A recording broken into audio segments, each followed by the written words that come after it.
ನಿಮ್ಮ ಜೀವನದಲ್ಲಿ ಸಮಸ್ಯೆಗಳು ಮುಗಿಯಿಲ್ಲ ಅನಿಸುತ್ತಿದೆಯಾ? ಒಮ್ಮೆ ಸಾಯಿಬಾಬಾರವರ ಮಾತು ನೆನಪಿಸಿಕೊಳ್ಳಿ.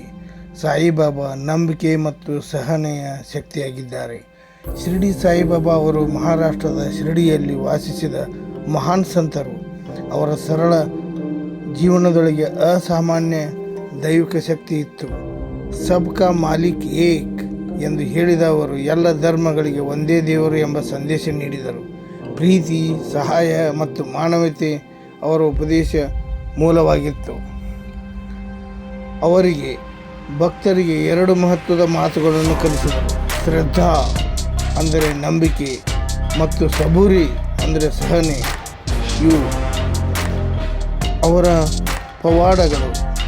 ಬಾಬಾರವರು ನೀರನ್ನು ಎಣ್ಣೆಯನ್ನಾಗಿ ಮಾಡಿ ದೀಪ ಹಚ್ಚಿದ್ದು ಹಾಗೂ ಬೆಂಕಿಯಿಂದ ಧಾನ್ಯಗಳನ್ನು ರಕ್ಷಿಸಿದ್ದರು ಹಾಗೂ ಒಂದು ಹಿಡಿ ಅಕ್ಕಿಯಿಂದ ಎಲ್ಲರಿಗೆ ಆಹಾರವನ್ನು ಮಾಡಿದ್ದರು. ಭಕ್ತರ ಕಷ್ಟಗಳನ್ನು ಹೋಗಲಾಡಿಸುತ್ತಿದ್ದರು.